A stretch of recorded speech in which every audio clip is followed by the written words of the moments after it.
up to 5%. And they said, a couple of them came up to me. One in particular said, "Sir, we've been trying to get it up to 3% for 20 years, and we haven't been able, and you got it up to 5%. So they're going to be, most of them, I guess almost all of them, are going to be contributing now, 5%, a number that people are surprised at, but you need it today. The United States accounts for 2/3 of all NATO defense spending, and since I began pushing for additional commitments in 2017, believe it or not, our allies have increased spending by $700 billion. I said to people, you don't have any money, and a lot of them weren't paying. And so I started the process, and I picked it up as soon as I got back, which is 6 months ago. And following my election last November, almost all have accelerated plans to reach the 2%, 3%, 4%, and then ultimately, very quickly, 5%. And all of this is going to be done very quickly, almost immediately. You probably know this as well as I do. I'm sure they've been talking about it. It's really been a big focus. In a very historic milestone this week, the NATO allies committed to dramatically increase their defense spending to that 5% of GDP, something that no one really thought possible. And they said, "You did it, sir, you did it." Well, I don't know if I did it, but I think I did. This will be known as the Hague Defense Commitment, which is pretty good, pretty appropriate. When the allies reach this number, it will add more than $1 trillion a year. Think of that, $1 trillion per year to our common defense. And this is a monument really to victory, but it's a monumental win for the United States because we were carrying much more than our fair share. It was quite unfair, actually. But this is a big win for Europe and for actually Western civilization. For years, past administrations failed to get most allies to contribute even the 2%. I remember when I came here, we had 4 countries that were up to 2%. And I remember Poland was there. A couple of them were there. But most of them were. We had 28 at the time. As you know, it's increased a little bit. And they've agreed now to more than double their budgets in all cases. And Europe stepping up to take more responsibility for its security will help prevent future disasters like the horrible situation with Russia and Ukraine, and hopefully we're going to get that solved. Last week they lost 7,000 soldiers, mostly soldiers, but they're also getting hit in Kiev. They're getting hit in some of the towns also. And that means life. Life is disappearing also in the cities and towns. Should have never happened, would have never happened if I was president. Said it 1,000 times. And it never did happen. It's never even thought about. But it's vital that this additional money be spent on very serious military hardware, not bureaucracy. And hopefully that hardware is going to be made in America because we have the best hardware in the world. You saw that where 14 missiles were shot at us the other day. And they were very nice. They gave us warning. They said, "We're going to shoot them. Is 1 o'clock okay?" They said, "It's fine." And everybody was emptied off the base, so they couldn't get hurt except for the gunners. They call them the gunners. And out of 14 high-end missiles that were shot at the base in Qatar, all 14, as you know, were shot down by our equipment. Amazing stuff. Amazing that they can do. It's like shooting a bullet with a bullet. It's the same thing if you think about it. 14 out of 14, and they weren't even that surprised. I said, "Do you do that well often?" They say, "We pretty much do, sir." The Ukraine crisis has also highlighted the urgency of rebuilding our defense industrial base, both in the United States and among the allied nations. We cannot afford to be dependent on foreign adversaries for critical minerals. And as you know, we made a deal with Ukraine to take a vast amount of the land they have for minerals. We need it. And once again, I want to thank all of the people in the Netherlands, incredible people. It's a great place. And all of the NATO allies for the tremendous summit that we just had. A letter just came in, and a statement came in from the Atomic Energy Commission of Israel.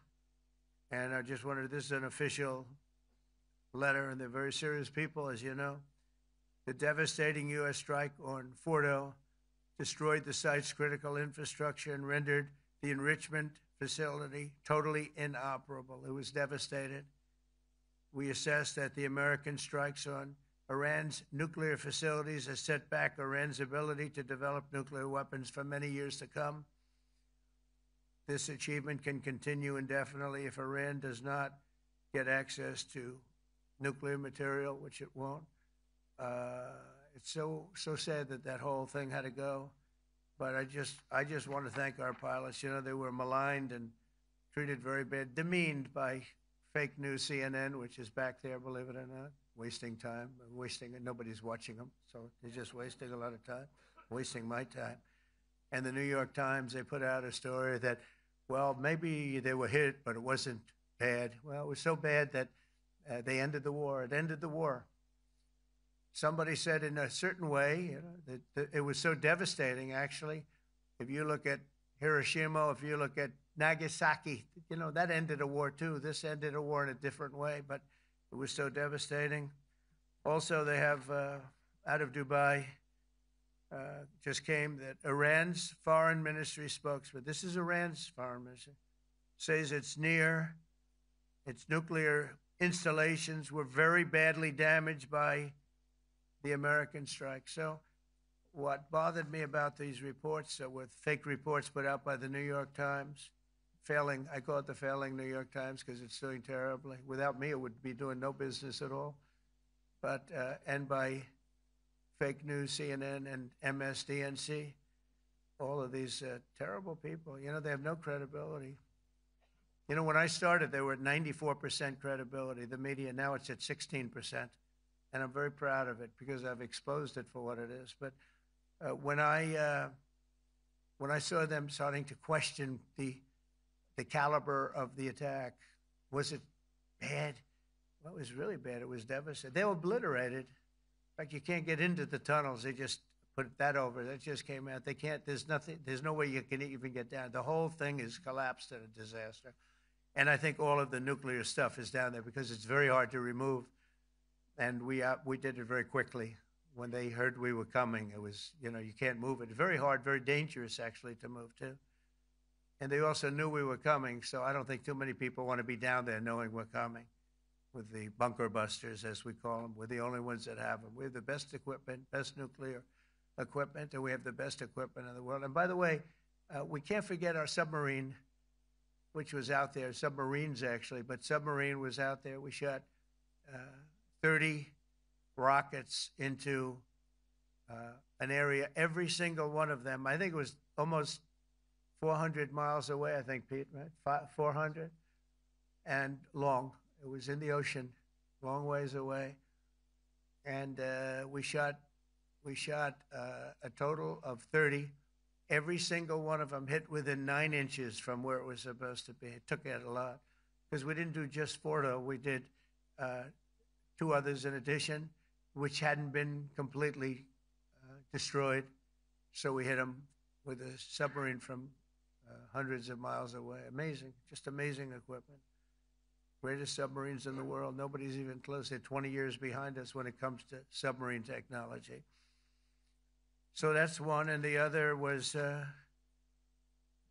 from the Atomic Energy Commission, and they have about 3 or 4 of them now coming in from atomic energy commissions from various places. But the one that we have that just came out, we released it a little while ago, was from the Israeli Atomic Energy Commission, but numerous of them are getting to see the site, and the site has been demolished.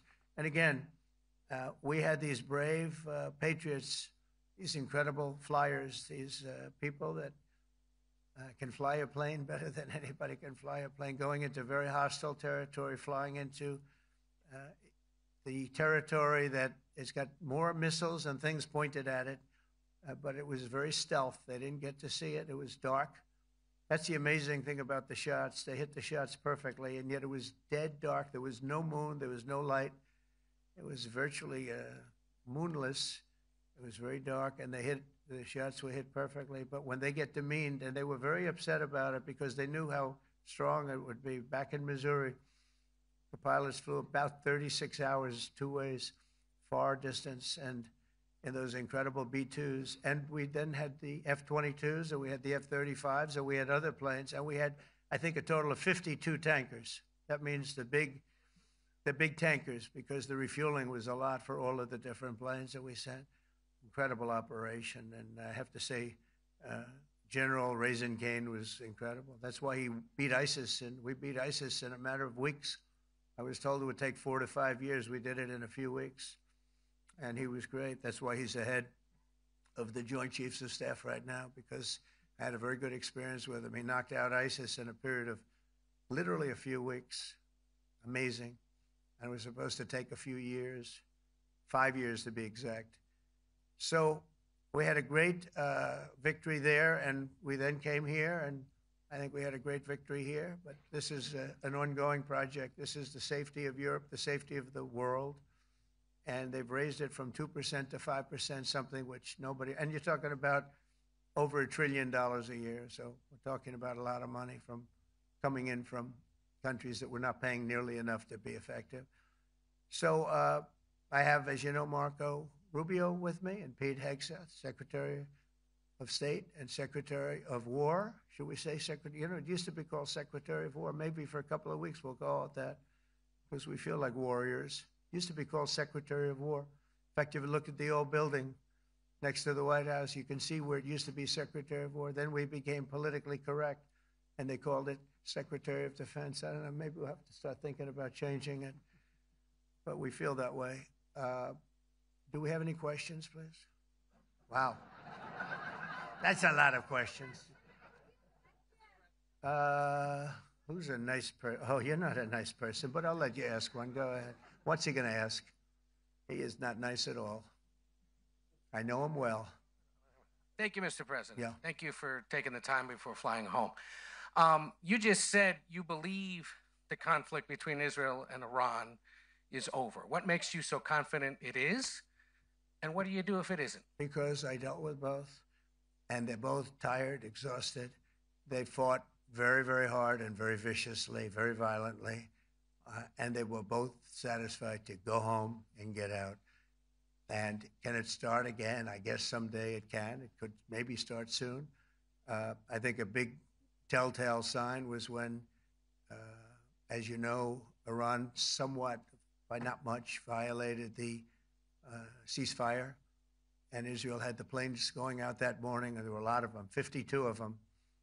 And I said, you got to get them back. And they brought them back. They didn't do anything. They brought them back. It was very good. I thought it was amazing, actually. They have fought a hell of a war. They fought very hard. I think the war ended, actually, when we hit the various nuclear sites with the planes.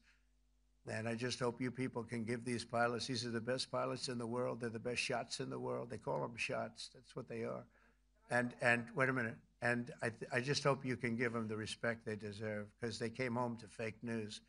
And like, oh, gee, there was hardly any damage. The things are decimated. So, but I think, no, I think they're very much finished. I think Israel's going to get back to doing what they do. And I think that Iran's going to get back. You know, Iran has a huge advantage. They have great oil, and they can do things. I don't see them getting back involved in the nuclear business anymore. I think they've had it. They've been at it for 20 years, and I don't see that happening either. Now, if it does, we're always there. It won't be me. It'll be somebody else, but we're there. We'll have to do something about it. Yes, please, go ahead. Go ahead. Oh, fake news, CNN? Here, I'll hold it. Oh, yeah, here we go. Wait till you hear this question. Thank you, sir. You should really say how great our soldiers and our warriors are. I think everyone appreciates our soldiers and our warriors. I do have two questions for you, Mr. President. You just cited Israeli intelligence on these attacks. Earlier, you said U.S. intelligence was inconclusive. Are you relying on Israeli intelligence for your assessment of the impact of the strikes? No, this is also, Iran made the statement, and it's also, if you read the document that was given, that Pete can talk about if you'd like, the document said it could be very severe damage, but they didn't take that. They said it could be limited or it could be very severe. They really didn't know, other than to say it could be limited or it could be very, very severe. And you didn't choose to put that because it was very early after. Since then, we've collected additional intelligence. We've also spoken to people who have seen the site, and the site is obliterated. And we think everything nuclear is down there. They didn't take it out. Okay, question? Please, go ahead. Go ahead. Yeah, blue dress. Thank you so much, Mr. President. Yesterday you said China can now continue to purchase oil from Iran. Yeah. Are you giving up on your maximum pressure campaign? Because there With are who? sanctions right now With who? on Iran. No, look, they just had a war. The war was fought. They fought it bravely. I'm not giving up. They're in the oil business. I mean, I could stop it if I wanted. I could sell China the oil myself. I don't want to do that. They're going to need money to put that country back into shape. We want to see that happen. Would it? No. If they're going to sell oil, they're going to sell oil. We're not taking over the oil. We could have, you know. I used to say with Iraq, keep the oil. I could say it here, too. We could have kept the oil. No, China is going to want to buy oil. They can buy it from us. They can buy it from other people. But you're going to have to put that country back into shape. It desperately needs money. Yeah. Mr. President. Yeah, please. Here we go. I'm picking the beauties today. Go ahead. Mr. President, Secretary General Rutte has described President Putin as an adversary, a threat, an enemy. Do you view him the same way? And in addition to that, you mentioned General Kane, your chief of staff, the chairman of the Joint Chiefs of Staff. General Kane. Yes, he has said that Mr. Putin has territorial ambitions beyond Ukraine. Do you view that in the same way? Possible. President? I mean, it's possible. I know one thing. He'd like to settle. He'd like to get out of this thing. It's a mess for him. He called the other day. He said, can I help you with Iran? I said, no, you can help me with Russia. Because, you know, in the last few weeks, we took care of India and Pakistan, Kosovo, Serbia. I think on Friday we have coming in, the Congo is coming in, and Rwanda is coming in. That was a vicious war that went on, a machete war, heads chopped off all over Africa. They're coming in. We did two others in addition to that. Nobody's ever done anything like this. No, I consider him a person that's, I think, been misguided. I'm very surprised, actually. I thought we would have had that settled easy. I've settled 4 of them in the meantime. But he did call up, and he said, you know, he's close to Iran. He'd like to help us get a settlement. I said, no, you help me get a settlement with you, with Russia. And I think we're going to be doing that, too. Yeah, please. Go ahead, please. Thank you, Mr. President. You've made clear your position on what impact the strikes had. I wanted to ask you what is next with Iran. For instance, is there any indication from U.S. intelligence that Iran was able to move any material, including No, just the opposite. We think we hit them so hard and so fast they didn't get to move. And if you knew about that material, it's very hard and very dangerous to move. It's called in many people they call it dust, but it's very, very heavy. It's very, very hard to move. And they were way down. You know, they're 30 stories down. They're literally 30, 35 stories down underground. You think you got it all? Oh yeah, we think we got.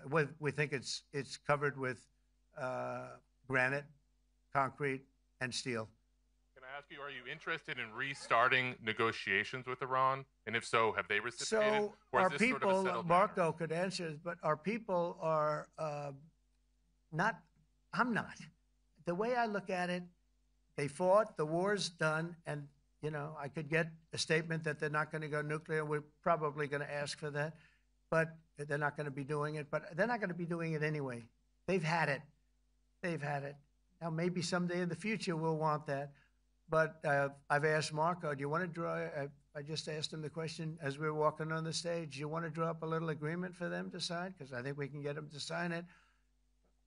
I don't think it's necessary. Marco, do you want to talk about that, please? Mr. President, I think President Trump has shown a willingness to meet and talk to anybody in the world who's interested in peace. I don't know of any president that's been as willing as he has to meet with anyone and talk about peace. We'd love to have peaceful relations with any country in the world.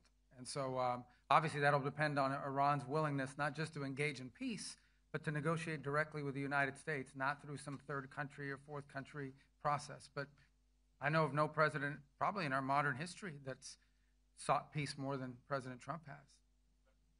Sounds like the door is open, but you're in no rush. Is that right? It sounds like the door is open, but I'll tell you what, look, we're going to talk to them next week with Iran. We may sign an agreement. I don't know. To me, I don't think it's that necessary. I mean, they had a war, they fought. Now they're going back to their world. I don't care if I have an agreement or not. The only thing we'd be asking for is what we were asking for before about we want no nuclear, but we destroyed the nuclear. In other words, that's destroyed. I said, Iran will not have nuclear. Well, we blew it up. It's blown up to kingdom come. And so I don't feel very strongly about it. If we got a document, wouldn't be bad. We're going to meet with them, actually. We're going to meet with them. Yeah, go ahead, please. Mr. President, Netherlands TV, thank you for visiting our country. Good. As I understood, I, of course, I'd like to know how you slept last night at the House of the King. Oh, I slept beautifully. But probably a more serious question. I think you just had a meeting with President Zelensky. Did you discuss any ceasefire in this Russo-Ukrainian war? No, I wanted to know how he's doing. He was very nice, actually. You know, we had little rough times sometimes. He was couldn't have been nicer. I think he'd like to see an end to this. I do. I think what I took from the meeting couldn't have been nicer, actually. But I took from the meeting that he'd like to see it end. I think it's a great time to end it. I'm going to speak to Vladimir Putin and see if we can get it ended. But look, these are brave people. They're fighting these wars all over the place. You know, last week they had, I guess, I told you, close to 7,000 young soldiers, Russian and Ukrainian soldiers were killed, 7,000 in 1 week. It's crazy. It's crazy. So I'll be speaking to Putin. No, I had a good meeting with Zelensky, and I had a lot of good meetings. We had a lot of good meetings with a lot of people, a lot of great leaders. But he's fighting a brave battle. It's a tough battle. Yeah. Go ahead, white dress. Thank you. Ida Hallikainen from Finland, Ilta-Sanomat. You have played golf with President Alexander Stubb. How do you see Finland as a NATO ally and partner, and how would you describe your relationship with our president? Well, he's a very good golfer, okay? In fact, he was on his college golf team. He went to a good college in the South, as you know, a very good college, and he was a good golfer. We had a good time. I think my relationship's great. I want to buy icebreakers. You know, you're very good at icebreakers. And I actually made him an offer. I didn't go to Congress. They'll try and impeach me for this. But there's an old, it's not old, it's fairly new, but it's used icebreaker. And I offered him about 1/3 of what he asked for. But we're negotiating. We need icebreakers in the U.S. And if we can get some inexpensively, I'd like to do that. Actually, they'll fix it up, make it good. Also, we may buy some icebreakers. You know that you're the king of icebreakers. That particular country, they make them good. They make them really good, and they know what they're doing. And so we're negotiating with them for about 15 different icebreakers. But one of them is available now. It's old, and it's old. It's like 5-6 years old. And we're trying to buy it. I'm trying to make a good deal. It's all I do my whole life. My whole life, that's all I do is make deals. Yeah, please. Go ahead. Sir, go ahead. Yeah, a question for NewsHour, Dutch TV. First of all, on Article 5, on your way here, you spoke about the commitment of the U.S. to Article 5, saying, I'll give you my definition once we're here. What is your definition, and may the U.S. commitment to Article 5 change in case some of the NATO members do not reach the threshold that was discussed today? My second question is following up on a colleague on Iran. What intel reports do say that everything over there was obliterated? Yeah, well, there are numerous of those reports, and they're coming out fast and furious. But the most respected ones we've already seen. And I will say that on a very confidential basis, they're looking at the reports, like numerous reports, and including people going to the site and checking the site. And they're going to be having, I guess you're going to be having over the next couple of days you're going to encapsulate it. But no, the site was obliterated, just like I said it was.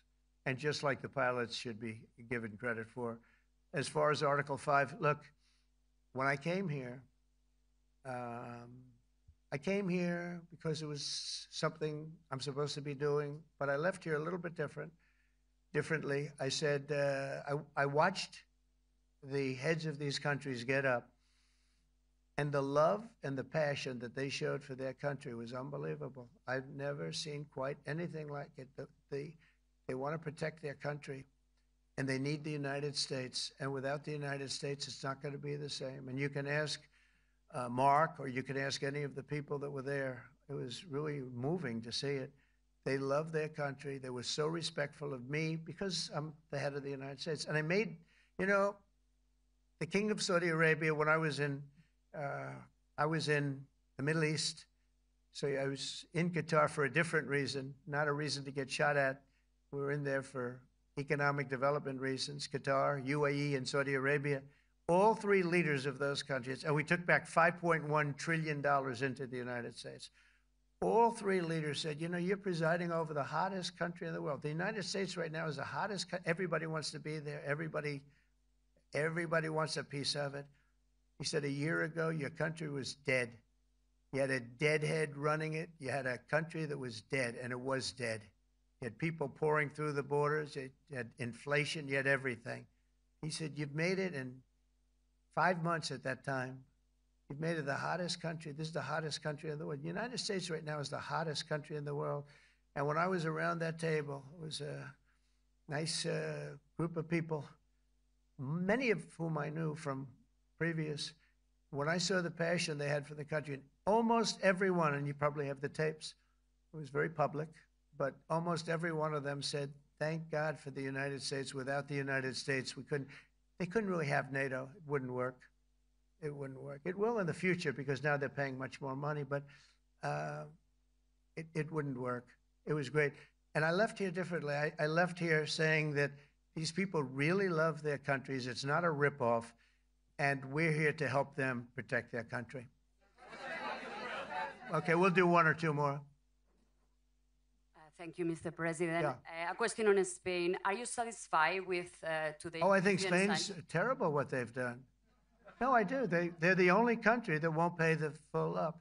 They want to stay at 2%. I think it's terrible. And, they're doing very well. The economy is very well.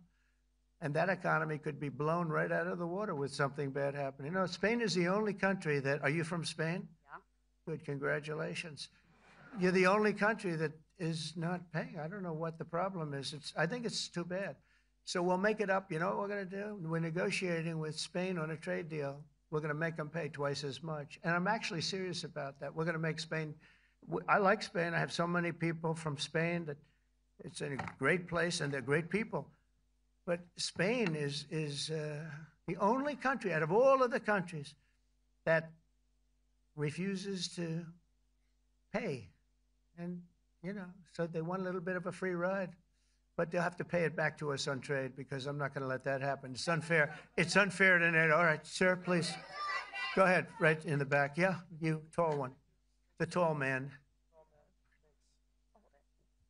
Mr. President, Johannes Petra from Austrian National Television. How are you? You once said that you would end the Ukraine war in 24 hours. You later said you said that sarcastically. Well, of course it was sarcastic. But you've now been in office for 5 months and 5 days.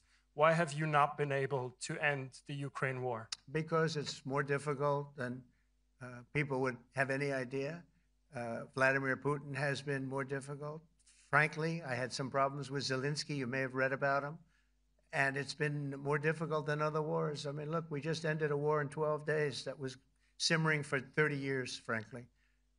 We ended Rwanda and the Congo. They're coming to sign the documents. We've already signed basic documents, but they're coming, I think, to the White House on Friday.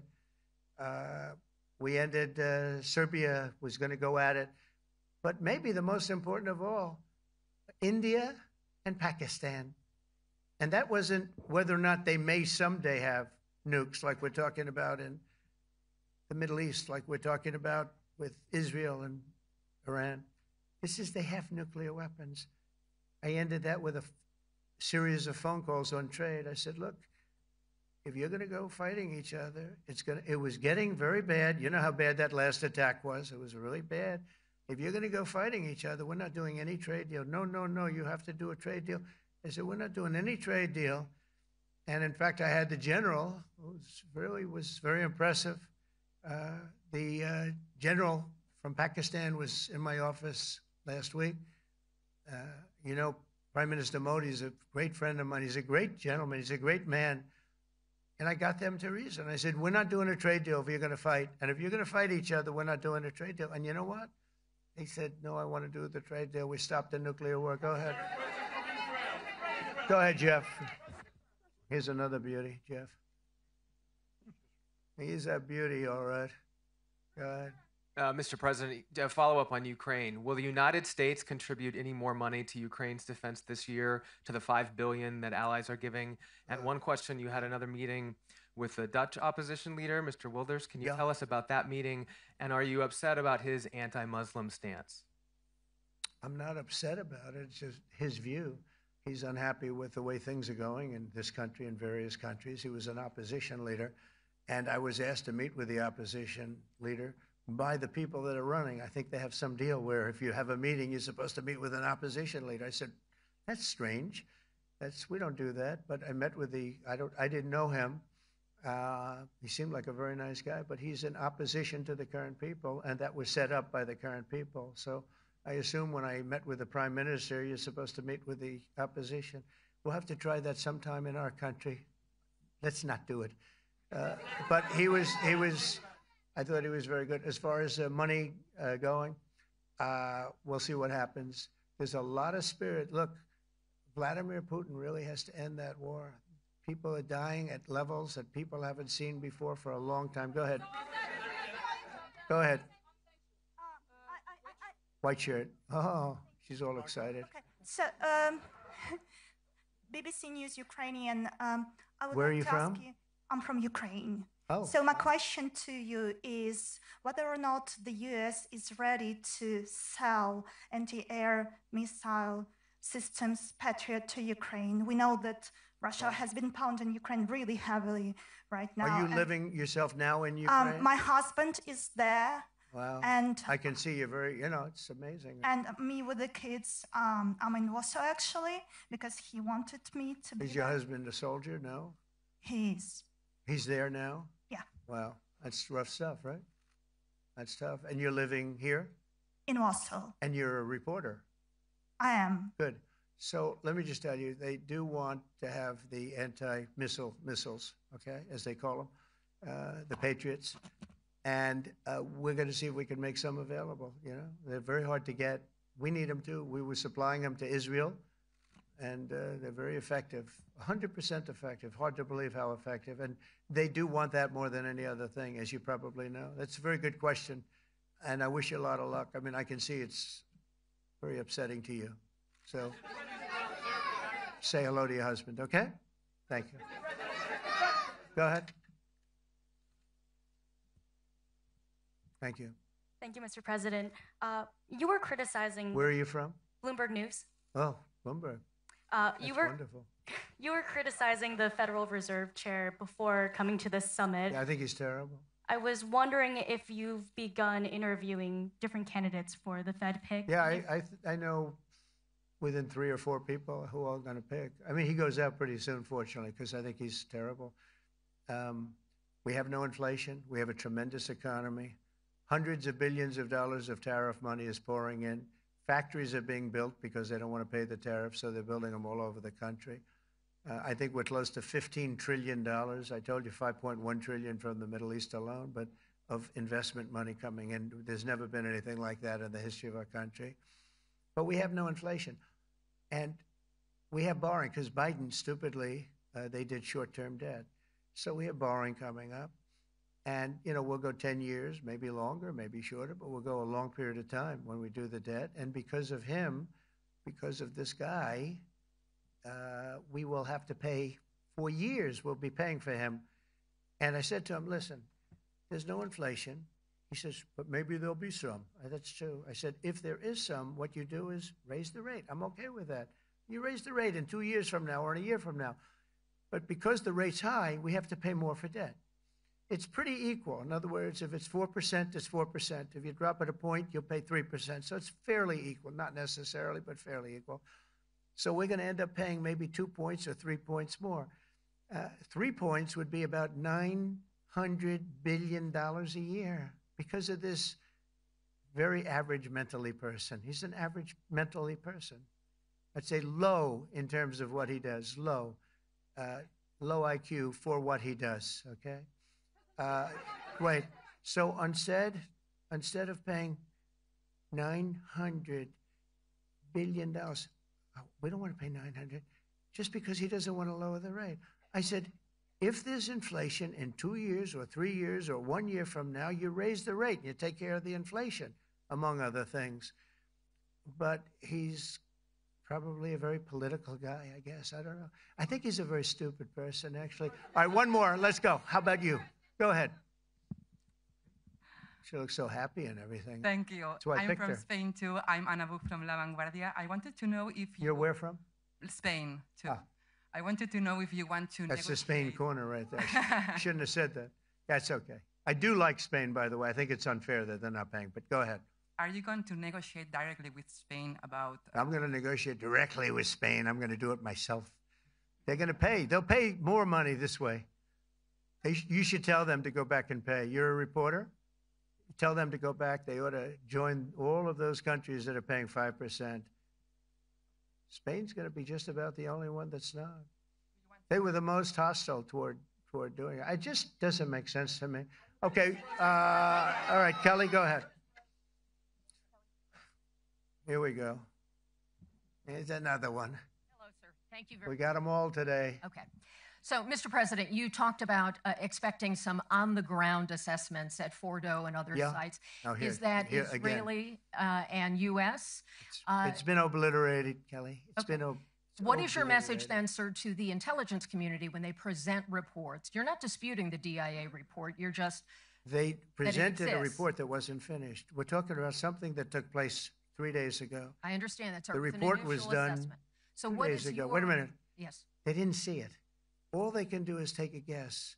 Now, if you take a look at the pictures, if you take a look how it's all blackened, you know the fire and brimstone is all underground because it's granite and it's all underground. You don't show it. But even there, with all of that being said, the whole area for 75 yards around the hole where it hit is black with fire. The group that's run by this gentleman, in fact, you may want to talk about it for a second because we're going to issue a report. And I think it's not even a very exciting report at this point. It's been obliterated, totally obliterated. And they did a report, but it was like, if you look at the dates, it's just a few days after it Understood, happened. sir. So they didn't see it. They said it may be very severe. Go Understood. ahead. Do you have a message for the intelligence community, though, in terms of unvarnished information getting to you, that it's not I don't just- really have a message. I would say issue the report when you know what happened. I wouldn't say that it could be severe or maybe not. They use the word severe. It could be severe or maybe it's not. And briefly, So people like you picked up and said, oh, it's not severe. We're just no, looking for the the report was not a complete report. Yeah, the message was probably wait till you know the answer before you. And, sir, go ahead. did you not have a public component to your Zelensky meeting for a tactical reason with President Putin? Let him answer this. Hello, Mr. Secretary. Yeah. There's a reason the president calls out fake news for what it is. These pilots, these refuelers, these fighters, these air defenders, the skill and the courage it took to go into enemy territory flying 36 hours on behalf of the American people and the world to take out a nuclear program is beyond what anyone in this audience can fathom. And then the instinct of CNN, the instinct of the New York Times is to try to find a way to spin it for their own political reasons to try to hurt President Trump or our country. They don't care what the troops think. They don't care what the world thinks. They want to spin it to try to make him look bad based on a leak. Of course, we've all seen plenty of leakers. And what do leakers do? They have agendas. And what do? Do they share the whole information or just the part that they want to introduce? And when they introduce that preliminary report that's deemed to be a low assessment, you know what a low assessment means? Low confidence in the data in that report. And why is there low confidence? Because all of the evidence of what was just bombed by 12 30,000-pound bombs is buried under a mountain, devastated and obliterated. So if you want to make an assessment of what happened at Fordo, you better get a big shovel and go really deep because Iran's nuclear program is obliterated. And somebody somewhere is trying to leak something to say, oh, with low confidence, we think maybe it's moderate. Those that dropped the bombs precisely in the right place know exactly what happened when that exploded. And you know who else knows? Iran. That's why they came to the table right away, because their nuclear capabilities have been set back beyond what they thought were possible because of the courage of a commander-in-chief who led our troops, despite what the fake news wants to say. But you're not disputing the report said what it said, even though it was initial. The report said what it said, and it was fine. It was severe, they think, but they had no idea. They shouldn't have issued a report until they did, but we've gotten the information. I think Pete said it better than you can say it.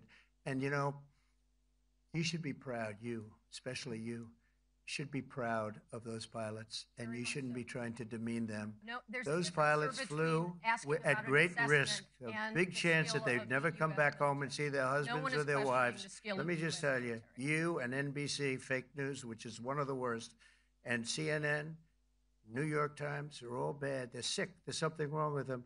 But you know what? You should be praising those people instead of trying to find some. By getting me, by trying to go and get me, you're hurting those people. They were devastated. You know, I got a call from Missouri, great state, that I won 3 times by a lot. And I got a call that the pilots and the people on the plane were devastated because they were trying to minimize the attack. And they all said it was hit. But we don't think it was really maybe hit that badly. And they were devastated. They put their lives on the line, and then they have, and I'm not referring to you, but real scum come out and write reports that are as negative as they could possibly be. It should be the opposite. You should make them heroes and heroines. You should make them really people that they were so devastated when they heard this news. And you know what they said? One of them, I spoke to one of them, said, "Sir, we hit the site. It was perfect. It was dead on." Because they don't understand fake news, because they have a normal life, except they have to fly very big, very fast planes. But it's a shame. You should be making them heroes. All right, in the back. Go ahead, back, white, yeah. White jacket, yeah. Go ahead, give him a mic. Hello. Deborah Haynes from Sky News. Mark Rutte, the NATO chief, who is your friend, he called you daddy earlier. Do you regard your NATO allies as kind of children? No, he likes me. I think he likes me. If he doesn't, I'll let you know. I'll come back and I'll hit him hard, okay? No. He did it very affectionate. Daddy, you're my daddy.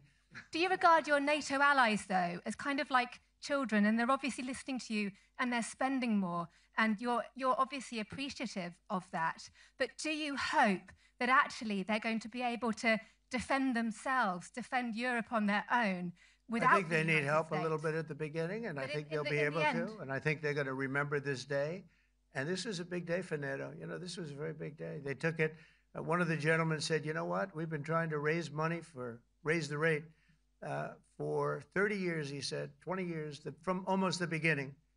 And he's been there for a long time. He said, until you came along, it never happened. What you did is amazing. It's been sort of an amazing day for a lot of reasons, but also for that. Yeah, go ahead. Do you think they can do it without you, though, in the future? Can they do it without the ask United Mark. States? I mean, you have to ask Mark, okay? So we're heading back. We're heading back. I want to thank these 2 gentlemen behind me. They're incredible people, both of them. They've done a fantastic job. And Susie's in the front, and she's done great. And Monica, thank you very much. It was quite an exciting time.